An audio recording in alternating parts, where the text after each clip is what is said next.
Bom, o Grupo BRICS é importante porque é a primeira vez que a gente tem um agrupamento de países que não fazem parte do Ocidente, né, do grupo de potências estabelecidas que tiveram um papel crucial na criação da ordem pós-Segunda Guerra Mundial. Então, pela primeira vez, a gente tem um grupo que tem a capacidade de se articular de maneira coerente, consegue de fato ter uma voz importante no debate internacional. E a gente viu isso agora de maneira muito clara no ano passado, quando os países do grupo BRICS, de maneira unida, criticaram as tentativas do Ocidente de isolar a Rússia economicamente e politicamente no G20. Então, mostrou-se que os BRICS, como grupo, conseguiram evitar esse isolamento completo que a Rússia ia sofrer.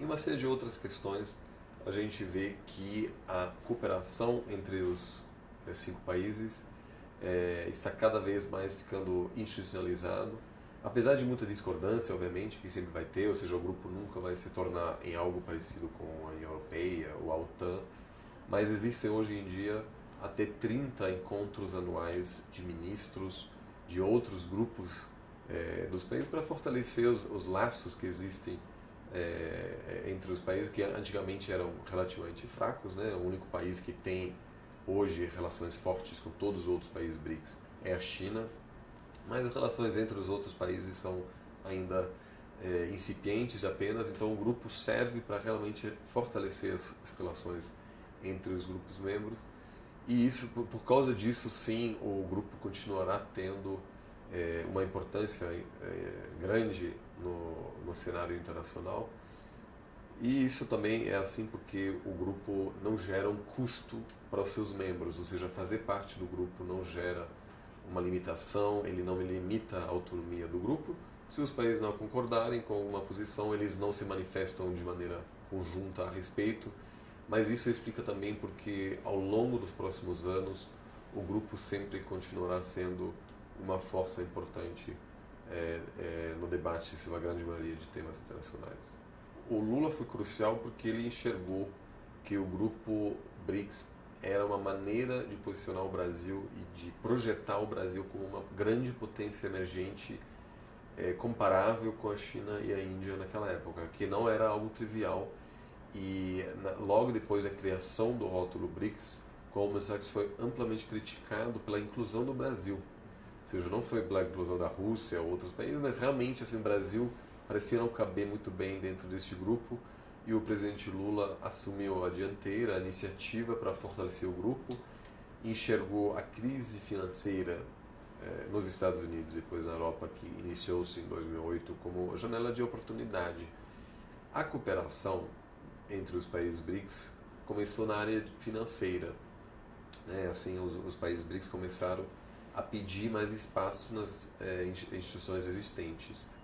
Depois da primeira cúpula, em 2009, na Rússia, foi o presidente Lula que pediu uma continuação dos encontros e ele, como um dos últimos atos internacionais, ele organizou a cúpula, a segunda cúpula do BRICS em Brasília, em abril de 2010. Isso foi crucial para institucionalizar o processo e foi, dizem, né, hoje em dia, foi por causa dessa iniciativa dele, pela insistência dele, de que criou-se esse mecanismo de ter os encontros anuais dos presidentes, que não são a única coisa da estrutura, mas elas são cruciais para manter o ritmo e para continuadamente ampliar a cooperação que existe. Então a gente pode dizer que no governo Lula o Brasil sim teve um papel de liderança na criação do grupo. O governo Dilma teve uma política externa em geral menos ativista, né, procurando menos uma projeção, visibilidade internacional, mas ela mesmo assim considerou o grupo importante demais para se abster, para não participar das cúpulas, então ela tem participado de todas as reuniões e ao longo dos últimos 4 anos a gente pode dizer que a expansão das atividades do grupo BRICS são talvez a única área realmente inovadora e nova da política externa brasileira, né? A gente está vendo a criação do novo Banco de Desenvolvimento. Então, nessa área, sim, a gente também vê um ativismo, apesar da crise da política externa atual, o Brasil não deixou de se comprometer, de participar ativamente de todas as cúpulas. E eu acho difícil que o Brasil deixe de participar como membro ativo nos próximos 4 anos, porque os benefícios são grandes e, como eu disse anteriormente, os custos são relativamente reduzidos. Então, para mim, ao longo dos próximos anos, a participação do Brasil no grupo BRICS continuará sendo um elemento importante da política externa. O grupo BRICS é algo bastante flexível, né? Ou seja, os BRICS discordam em relação a muitas coisas. Um grande tema, por exemplo, é a governança da internet. E isso será um grande tema na próxima cúpula.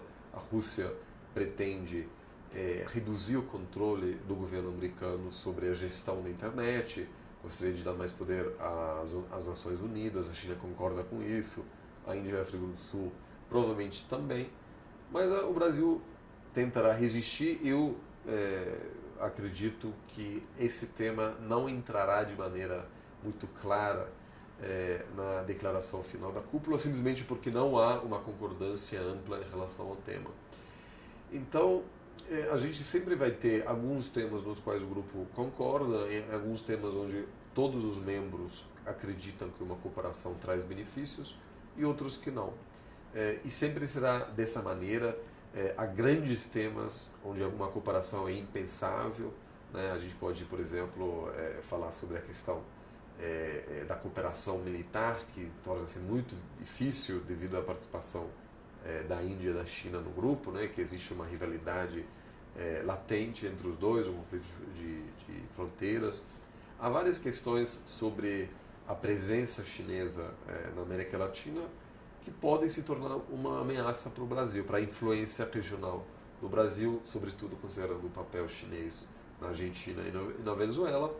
Ou seja, a gente sempre vai ter uma limitação, porque claramente são 5 países independentes com seus próprios interesses nacionais e é inevitável que haja muita discordância. Mesmo assim, é notável dizer que, considerando que os países apenas colaboram dessa maneira há 5, 6 anos, esses países claramente identificaram um número muito maior de temas para a cooperação do que foi avaliado 5 anos atrás, quando a grande maioria dos jornalistas de imprensa, os acadêmicos, não viam muito potencial para a cooperação.